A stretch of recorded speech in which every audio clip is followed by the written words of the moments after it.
traders, FX Pip Collector here. Today is Wednesday, August 7th, and I'm going to be analyzing gold versus the dollar, starting on the monthly, working my way all the way down to the 1 hour time frame for the full top down analysis. So on gold versus the dollar, I'm definitely still looking at this as a 1, 2, 3. I'm still not even convinced the wave 3 is over. Most wave 3s do go to at least a 61.8 to 161.8 before they actually make a wave 4 and then go back up for a wave 5. So taking it down to the weekly time frame.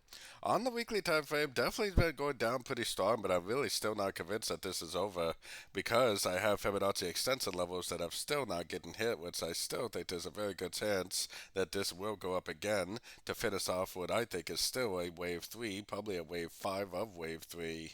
So taking a look at it on the daily time frame. On the daily time frame, we're definitely very overlapping, very messy, but if this really is a wave 5, it kind of makes sense. Most wave 5s are kind of messy, overlapping patterns quite often.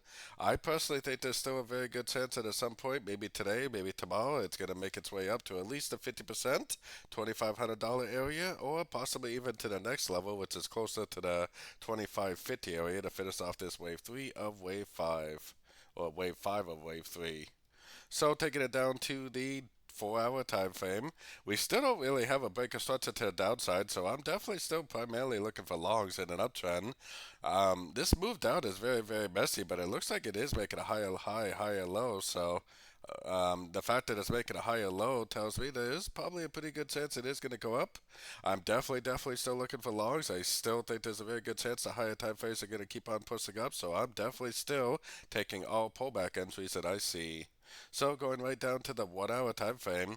1 hour time frame, there really isn't a whole lot of confirmation that it's going up yet. I mean, it still to me kind of looks like a possible ABC back here.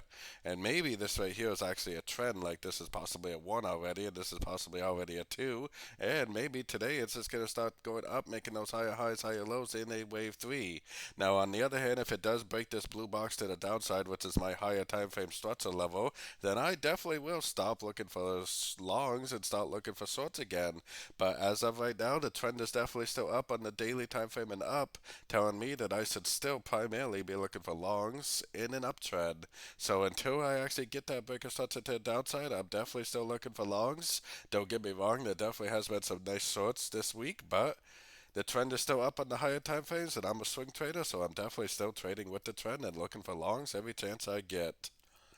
So don't forget to join my free Discord group, which is linked over here in the corner. And as always, thank you and happy trading.